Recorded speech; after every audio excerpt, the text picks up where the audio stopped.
गुरुर्देव महेश्वरा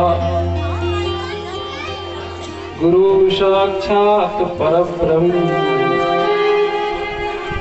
तस्मै श्री गुरुवे नमः। अखंड मंडलाकारं व्याप्तं येन चराचरं तत्पदं दर्शितं येन तस्मै श्री गुरुवे नमः। सच्चिदानंद रूपाय विश्व उत्पत्त्यादि हेतवे तापत्रय विनाशाय श्री कृष्णाय वयं नमः।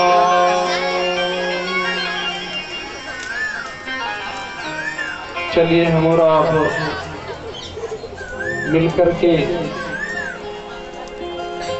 भगवान नाम संकीर्तन करते हैं, जिससे मन की एकाग्रता हो।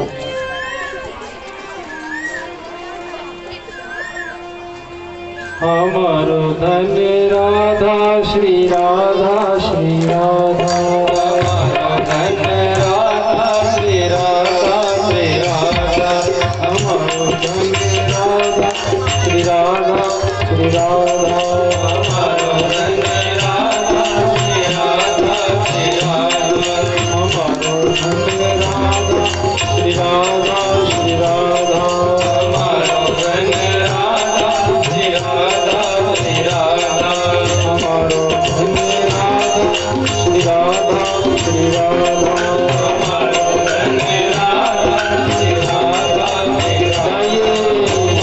धन राधा श्री राधा श्री राधा, परम धन राधा राधा राधा राधा राधा, परम धन राधा राधा राधा राधा राधा, परम धन राधा राधा राधा राधा राधा, परम धन राधा राधा राधा राधा,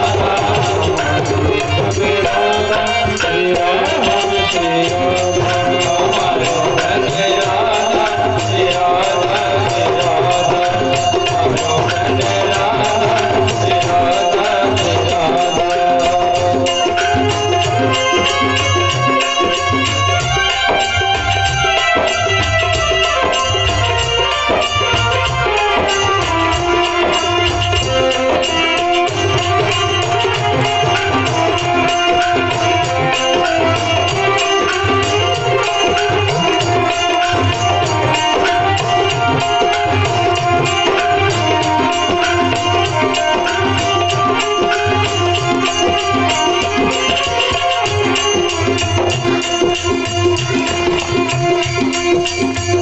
कर्तव्य था तो कर लिया, करना नहीं कुछ शेष है, जानना था तो जान लिया, जानना नहीं अब देश है, प्राप्त था तो पा लिया, चलना आगे पंथ है, यात्रा महापूरी हुई, अब चित्त मेरा शांत है, हमारो धन राधा श्री राधा श्री राधा, हमारो धन राधा श्री राधा श्री राधा, हमारो धन राधा श्री राधा श्री राधा, परम धन राधा राधा राधा राधा राधा, परम धन राधा राधा राधा राधा, परम धन राधा राधा राधा राधा राधा,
रुक्मिणी मंगल की कथा आपको श्रवण कराई जा रही थी। बड़ा ही पावन समय, बड़ा ही सुंदर समय, भगवान की बड़ी ही सुंदर कथा, जिसको सुनने मात्र से अंतःकरण शुद्ध हो जाता है। यदि मनुष्य देह मिला है तो सर्वप्रथम कर्तव्य है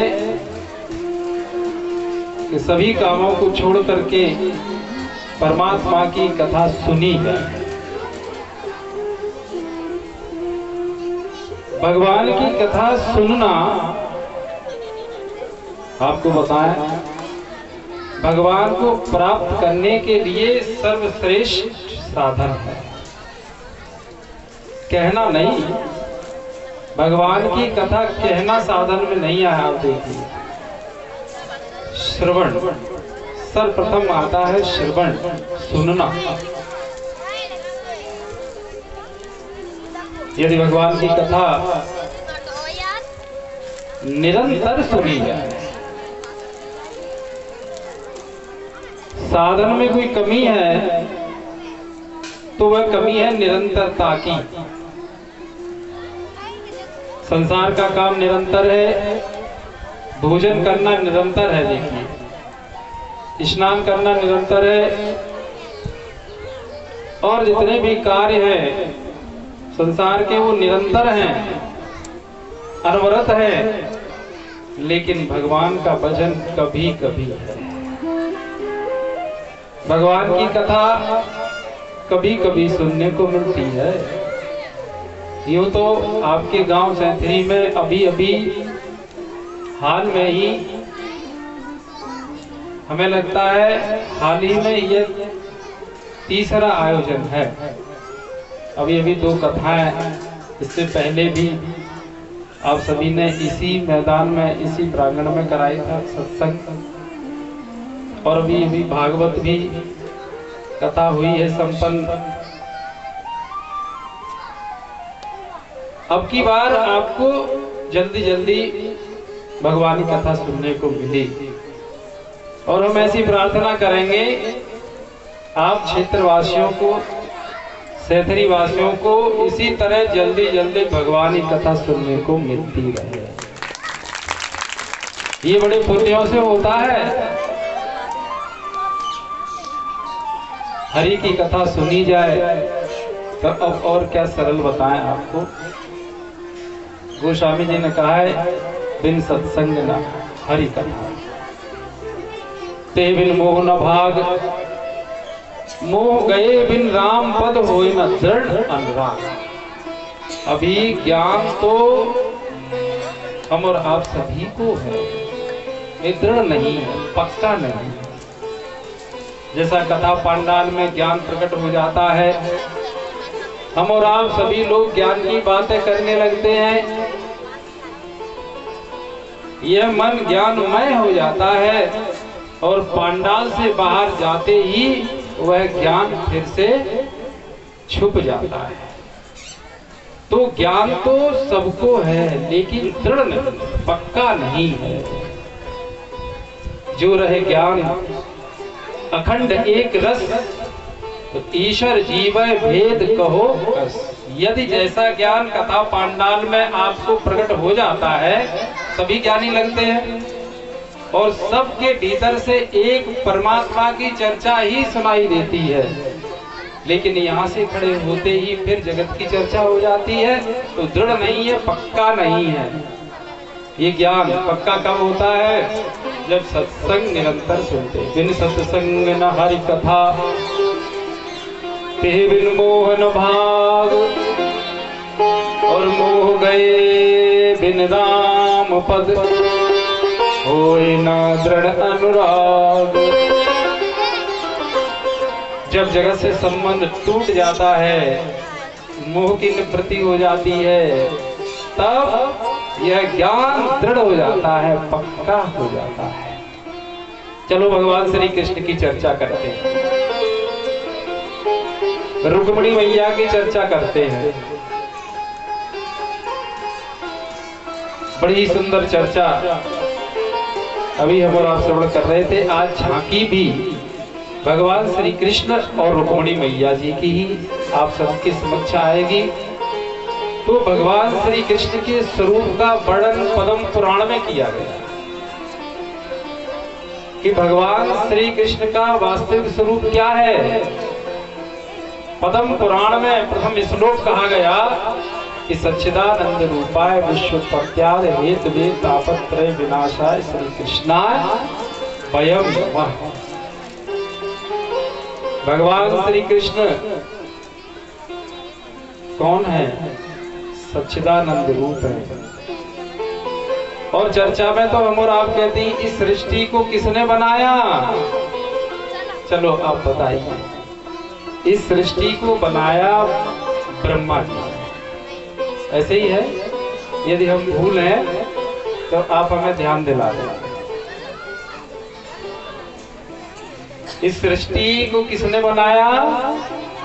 बोलो, ब्रह्मा जी ने। तो जब अपनी हमारी आपकी सबकी कामना की पूर्ति होती है तो कौन करता है? ब्रह्मा जी। सृष्टि बनाई, कामना करी, ब्रह्मा जी ने उसकी पूर्ति की। अच्छा लगा कि बुरा? अच्छा लगा। जब उसका पालन हुआ सृष्टि का, तो भगवान की सृष्टि का पालन कौन करता है? बताओ, इनाम मिलेगी बच्चों को, रखे हुए हैं हम इनाम। बताओ, इस सृष्टि को पालता कौन है? कोई बच्चों को बताए और दौड़ करके आए और एक चंदन की डिब्बी ले जाए। चलो, सृष्टि का पालन कौन करता है? बता बेटा, किसी नहीं बता पाया। चलो हमें ही रखी देखी। कौन? आजा आजा आजा।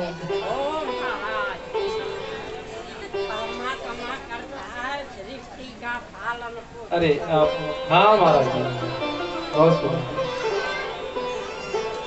महाराज जी तो जानते ही हैं सब।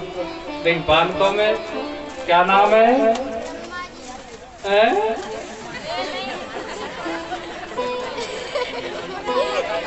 इनका नाम है ब्रह्मा जी। तो तुझे बता ही देंगे, इन्होंने सृष्टि बनाया। ये चमत्कार हुआ कि नहीं? अब हम बागेश्वर बाबा की नहीं हो गए। अब तो ताली बजा दो। हम आ गई सिद्धि। बागेश्वर बाबा पे ज्यादा, हमके नेक कम। अब हम भी बता देते हैं। नाम नहीं बता पाएंगे आपका तो गांव तो बता ही देंगे। इनका नाम है ब्रह्मा जी। सचरी के ही हो। अब ब्रह्मा जी ने सृष्टि बनाई तो जो तो जानते ही पालन विष्णु भगवान करते हैं। और एक तुम्हें दुपट्टा। और कभी जीवन में बीड़ी मत पीना, तम्बाकू मत खाना, गुटखा मत खाना। खाते तो नहीं? कभी भी सबसे कह दो नहीं खाएंगे आप। और सबको बताएंगे कि कोई नहीं खाए। शाबाश ब्रह्मा। बोलो ब्रह्मा जी भगवान। ये तो ब्रह्मा जी प्रकट हो गए आज। बहुत सुंदर, बहुत सुंदर। भगवान विष्णु पालन करते हैं। अच्छा, जब भगवान विष्णु पालन करते हैं, बोलो सच्चिदानंद भगवान की। अब ध्यान से मन एकाग्र करके सुनो। जब कामना का पालन, जब पूर्ति हो जाती, जो वस्तु मिल जाती है, कामना की पूर्ति ब्रह्मा जी ने कर दी। अच्छा लगा। अब उस वस्तु की रक्षा कौन करता है? विष्णु भगवान। तो अच्छा लगा कि बुरा? अच्छा लगा। अच्छा, फिर संहार कौन करता है? इस सृष्टि का संहार कौन करता है? बताओ बेटा, कोई बताए। इस सृष्टि का संहार, इस सृष्टि को कौन प्रलय कर देता है, कौन मार देता है, बताओ। कल का दिन और है, तो हमारा प्रवचन, हमारी कथा तो हम इसीलिए करते हैं कि बालकों में जागृति हो, बुद्धि विवेक बने, और कभी कोई बालक गांव का शराब न पिए, बीड़ी न पिए, सिगरेट न पिए, तंबाकू न खाए, और जो जो बुरी चीजें होती है उनका सेवन नहीं करे। तो हनुमान जी की और भोले बाबा की कृपा हो जाती है, उस बालक पे भोले बाबा की कृपा हो जाएगी। अब सैथरी में नए बालकों में कोई ये काम नहीं करेगा, जो करते हैं वे भी छोड़ ही देंगे, आप ये मानिए। तो सृष्टि का संहार कौन करता है, कौन मारता है, बताओ बेटा, पता है किसी को? नहीं। कौन से भगवान? हनुमान जी। सही कहा तुमने, आ जाओ। हनुमान जी शंकर जी ही तो है, ये तो बहुत जानते थे। तो शंकर जी का आगे का रूप बता दिया, बहुत बढ़िया। क्या नाम है? उनका नाम है अग्नि, यानी पृथ्वी माता देव। बहुत बढ़िया। शंकर भगवान प्रलय कर देते हैं, तो शंकर भगवान ही हनुमान बाबा बनकर आए। बोलो हनुमान जी महाराज की जय। जी के बालों में बहुत होशियार। तीन कथाएं हो चुकी, एक भोले बाबा पे, एक यही अपने सरपंच साहब ने, सभी ने मिलकर के कराई थी। और अभी जो यहाँ नए सरपंच बने हैं, अरे उनका तो कहना, वे अपने अचला लगा के यहाँ झाड़ू भी लगाते हैं, हमने देखे ऐसे सरपंच हो। आहा, बहुत बढ़िया। और रोज संत भोजन कराते हैं, और इससे पहले कराए, ये भी कार्यक्रम उन्हीं का, आप सबका ही तो है। वाह वाह। पृथ्वी माता ने बता दिया, शंकर भगवान इस सृष्टि का संहार करते हैं। तो आपने कामना की, ब्रह्मा जी ने पूर्ति करी, फिर कामना का पालन, उस वस्तु की रक्षा विष्णु ने करी। अच्छा लगा कि नहीं? जब वह वस्तु नष्ट होती तब बुरा क्यों लगता है? जब वह वस्तु नष्ट होती है तब उसका नाम शंकर है। जब ये देह मर जाए तो शंकर भगवान का काम होता है, इसलिए उसको भी स्वीकार करना चाहिए। आपको जीवन में घाटा हो जाए तो वह भगवान शंकर का काम है, लाभ कराना ब्रह्मा जी का काम है, विष्णु भगवान का उस लाभ की रक्षा करना काम है, घाटा कराना शंकर भगवान का काम है, संहार करता है। तो लाभ में अच्छा लगता है, और जिसको घाटे में भी अच्छा लगता है, वही भगवान का भक्त होता है। तो भगवान का ही तो है। अब आप कहो प्रमाण दो, तो प्रमाण ले लो। सुनो भरत भावी प्रबल बिलख कहे मुनिनाथ, हानि लाभ जीवन मरण जश अपजश विधि हाथ। तो अपने हाथ में है भी क्या? ऐसे भगवान श्री कृष्ण का ये स्वरूप है। अब भगवान श्री कृष्ण के विवाह की बात कर ले। भगवान श्री कृष्ण का विवाह भी हुआ, आप सभी लोगों को पता होगा। भगवान को विवाह करने की कोई इच्छा तो होती नहीं। जिसकी इच्छा हो विवाह करने की, उसी को कहते हैं अज्ञानी व्यक्ति। और जिसकी विवाह करने की इच्छा ना हो, धन पाने की इच्छा ना हो, तब भी धन आए, तब भी विवाह हो, उनको कहते हैं भगवान। भगवान की तरफ से ही यह अपने आप होता है। ठीक है। तो बड़ी सुंदर चर्चा। विदर्भ देश के महाराज थे कौन? भीष्मक। और भीष्मक की कन्या थी कौन? रुक्मिणी। उनके और भी भाई थे, 5 भाई थे। हालांकि वे रुक्मिणी वो श्री लक्ष्मी जी का अवतार थी रुक्मिणी जी, और भीष्मक के यहाँ उनका जन्म नहीं हुआ था। उनको तो कमल के फूल पर बैठी हुई गंगा जी ने मिली थी, वे लेकर के आए थे, उनका पालन पोषण किया था, उनका ही नाम रुक्मिणी पड़ा। लेकिन उनके यहाँ आना जाना होता रहता था नारद जी का। नारद भगवान, नारद जी महाराज रुक्मिणी जी को बचपन से वेद पुराणों की कथा सुनाया करते थे। राजा भीष्मक भी जब भी उन्हें समय मिलता अपनी बिटिया को बैठाल करके पास वेद पुराण सुनाया करते। नारद जी के मुखार बिंद से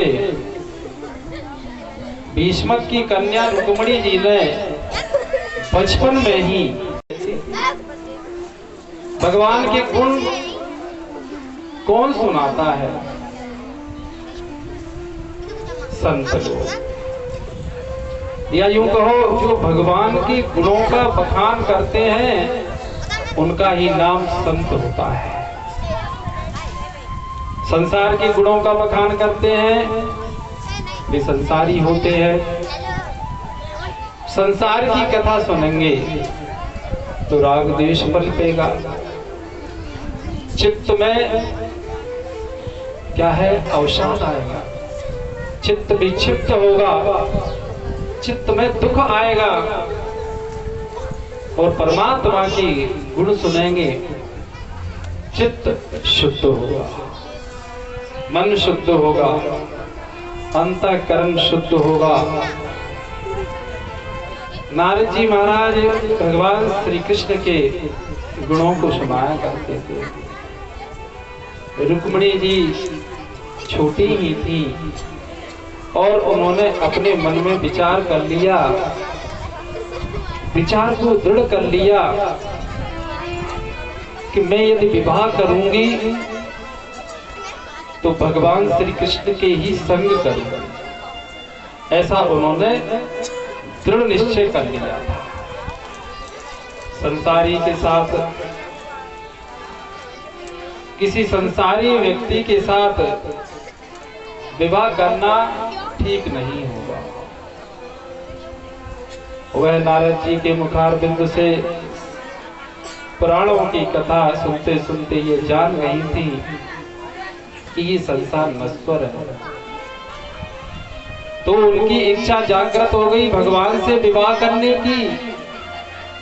इसी प्रकार हम और आप यदि निरंतर परमात्मा की कथा श्रवण करते रहे, सुनते रहें, निरंतर माने लगातार, बीच में गैप ना हो, और निरंतर यदि भगवान की कथा, भगवान के गुणानुवाद सुनते रहें तो अपनी भी इच्छा, जिसे 7 भूमिकाओं में, ज्ञान की 7 भूमिकाएं जो योग वशिष्ठ महारामायण में कही गई, उन ज्ञान की 7 भूमिकाओं में सबसे प्रथम भूमिका है शुभ इच्छा।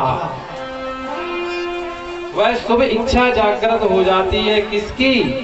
जो लगातार भगवान की कथा सुनते रहते हैं या रामायण गीता का पाठ करते रहते, पढ़ते रहते हैं, उनकी शुभ इच्छा जाग जाती है। शुभ इच्छा जो रुक्मिणी मैया की जागी है, क्या कि अब मेरा विवाह परमात्मा के ही संग हो। विवाह माने होता है संबंध, अब मेरा संबंध परमात्मा के ही संग हो।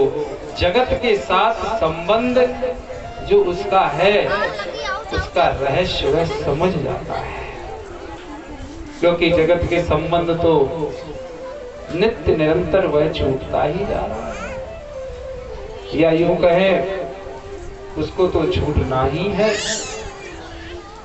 इसलिए वह जीव धन्य है जिस जीव की इच्छा ईश्वर को पाने की हो जाती है। इसलिए हम और आपका ये कर्तव्य है, कहते ना कर्तव्य है, कर्तव्य था सो कर लिया। मनुष्य देह लेने के बाद क्या कर्तव्य है, इसको कोई दृढ़ कर ले। सत्संग सुनकर, भगवान की कथा सुनकर इसको कोई दृढ़ कर ले कि मेरा सबसे प्रथम कर्तव्य क्या है, भगवान की कथा सुनना। भगवान की कथा कहने से भी ज्यादा आनंद भगवान की कथा सुनने में आता है। इतना आनंद आपको आता होगा, इतना हमें कहने में नहीं आता।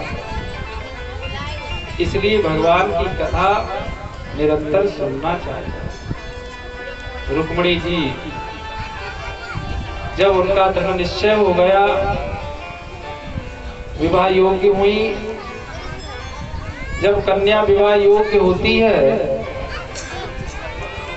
तो प्रत्येक कन्या के अंदर यह विचार स्वतः उत्पन्न हो जाता है कि मेरा विवाह किससे होगा, मेरा अब विवाह होना चाहिए। विवाह योग्य होने पर कन्या के भीतर यह फुरना होती है, लेकिन सत्संग न होने के कारण कन्या का विचार कहाँ जाता है कि किसी संसारी व्यक्ति से मेरा विवाह हो जाए। और यदि मीराबाई की तरह बचपन में ही उनकी माँ ने उनको सत्संग करवाया और उन्होंने पूछा कि आप जिनकी पूजा करते हैं ये कौन है, तो मीरा जी की माता कहती हैं कि मीरा ये भगवान श्री कृष्ण है। ये कौन है? अरे मीरा ये पूरे जगत के पति हैं, जगतपति हैं, पूरे जगत के स्वामी हैं। तो मीरा ने कहा माँ तो मेरे भी पति हुए। हाँ मीरा, ये श्री कृष्ण तुम्हारे भी पति हैं। उसी दिन मीरा ने यह बात दृढ़ कर ली कि मेरे तो गिरधर गोपाल और दूसरो न कोई। कैसा उन्होंने दृढ़ किया, मेरे तो गिरधर गोपाल दूसरो न कोई, ये दृढ़ कर लिया। और आज हम और आपने क्या ये दृढ़ कर लिया कि मेरे तो गिरधर गोपाल दूसरो न।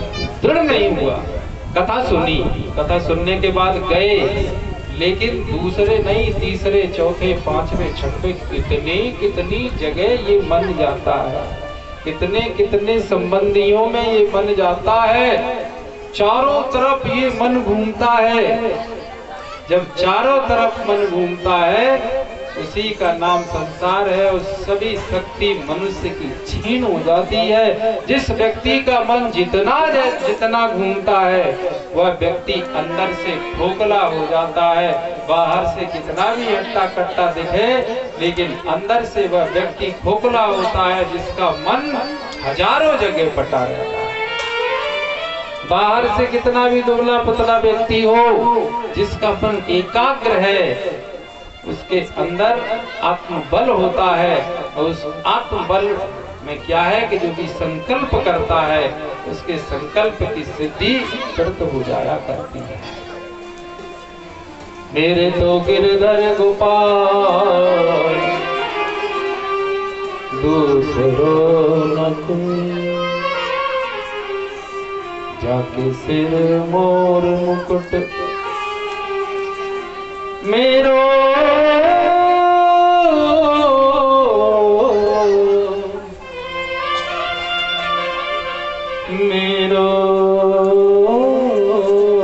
पति सोई। इसके सिर पर मोर का मुकुट लगा है। जो बांसुरी जिनके हाथ में है वे मेरे पति हैं, वे मेरे पति हैं। ऐसे बर को क्या करूं,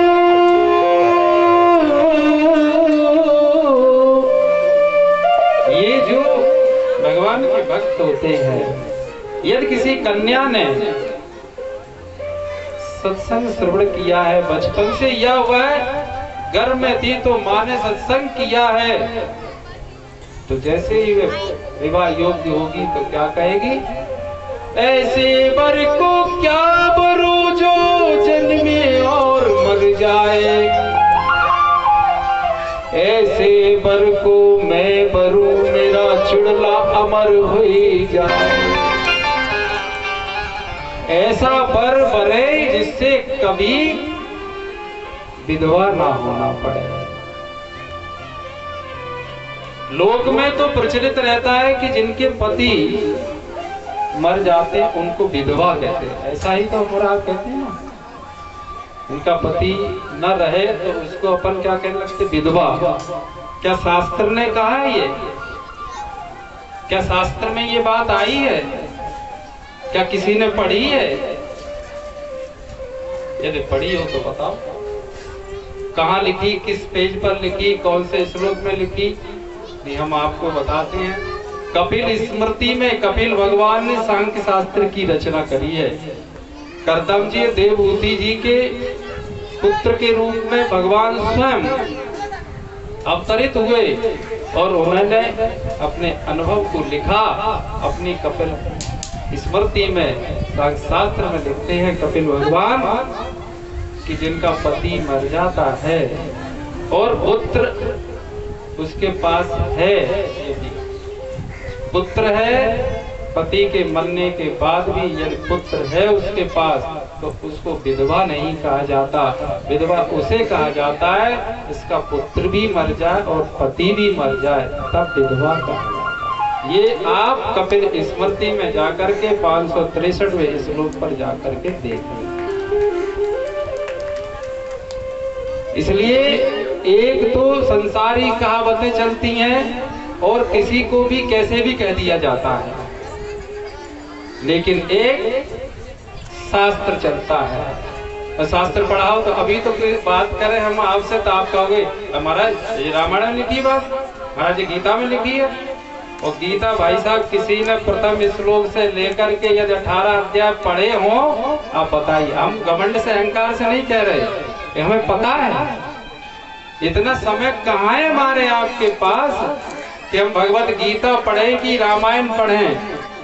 एक चौपाई पहले की, एक बाद की, एक बीच की ले ली और बाकी जाकर जोड़ जाड़े कह दिया जाएगा जय अर्थ है, जय हो, उठा के पीढ़ी सुलगा हो गया।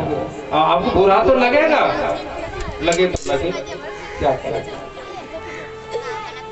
कहने का अर्थ यह है कि जो शास्त्र सम्मत चलता है, जो वास्तव में शास्त्र का अध्ययन करता है, उसका पता है स्वभाव कैसा हो जाता है कि यदि कोई कहीं उसके कानों में कहीं राम नाम शब्द पड़ जाए उसकी समाधि लग जाती है।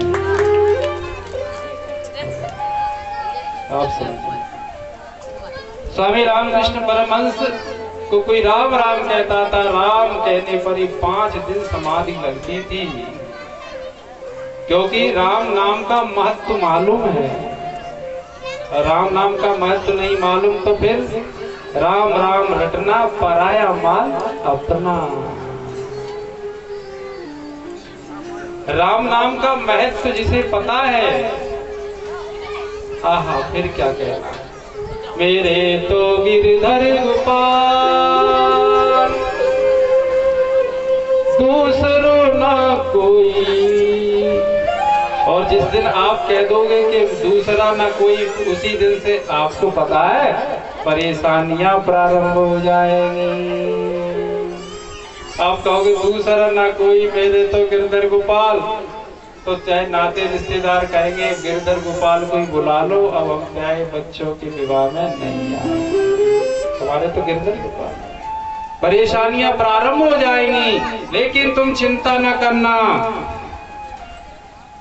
नातेदार रिश्तेदार नहीं आएगा, लेकिन आपने यदि ईश्वर को महत्व दे रखा है तो जो कड़कड़ में व्याप्त परमात्मा है, सिद्धांत वही है। जैसे नरसिंह मेहता के आकर उनके बच्चों का विवाह कर गए भगवान श्री कृष्ण विठ्ठल के रूप में, वे तुम्हारे यहाँ आज भी आएंगे और तुम्हारा भात भरा जाएगा, तुम्हारा विवाह करा जाएंगे, आपको प्यास गद्दी से कहते हैं।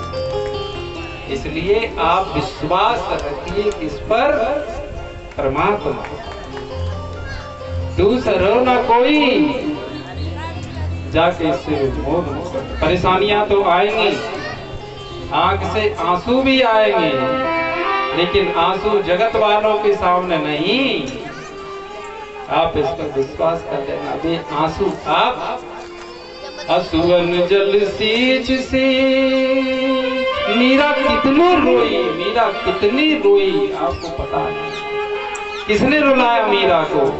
हमने। तुमको मीरा को, मीरा के ही आसपास वालों ने रुलाया। क्यों? मीरा भक्त थी।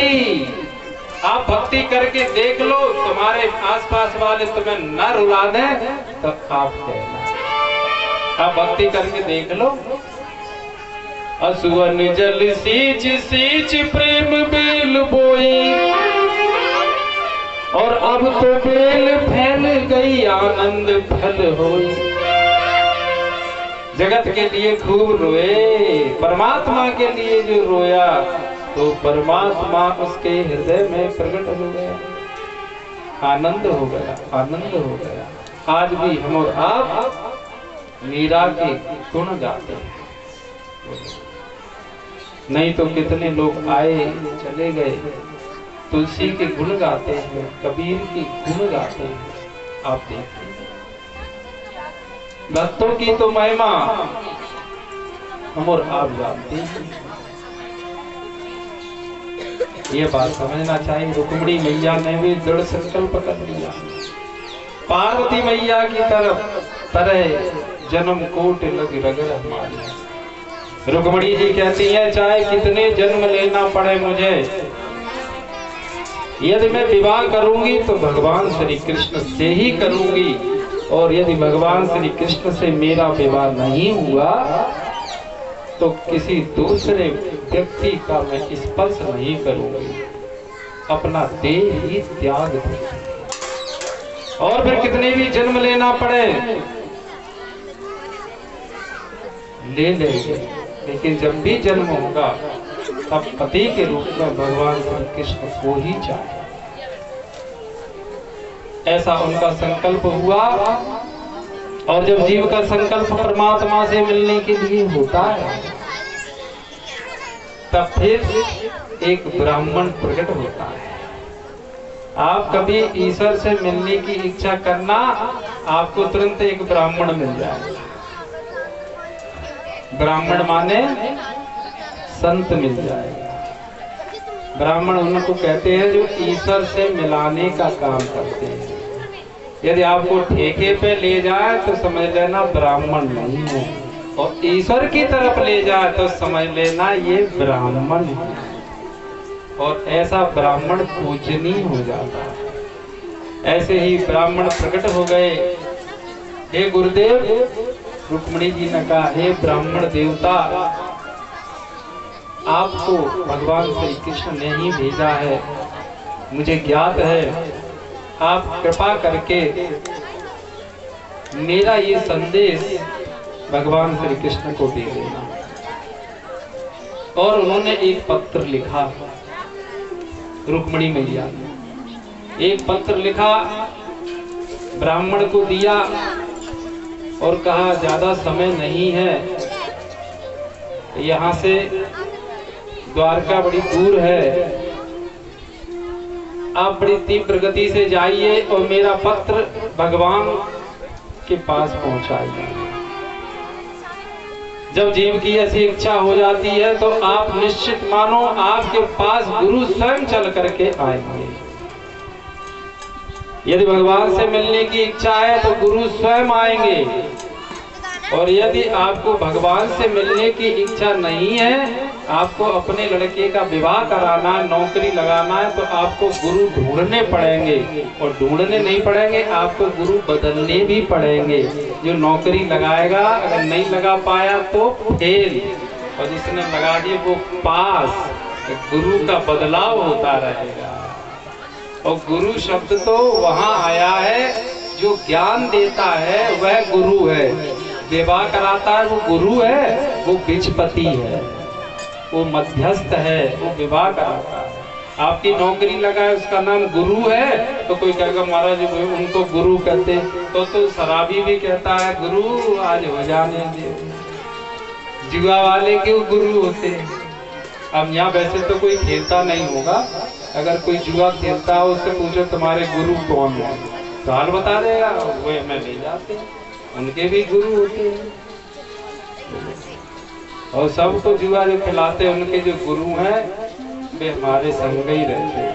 अब ज्यादा क्या कहें, लाइव चल रहा है, सुनेंगे तो वे लड़ेंगे, तो वो हमारे साथ ज्ञान में ध्यान में, यहाँ नहीं, सैथरी की बात नहीं, सैथरी में गुरु नहीं है। जुआ खेलने वाले तो हो सकते हैं, इनको जिन्होंने सिखाया है इनके गुरु।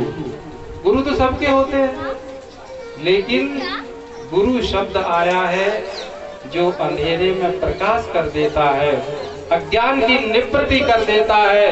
ज्ञान आपका छिपा हुआ, बाहर से भीतर ज्ञान नहीं, आपके भीतर उस ज्ञान को प्रज्वलित कर देता है, प्रकट कर देता है, उसका नाम गुरु होता है।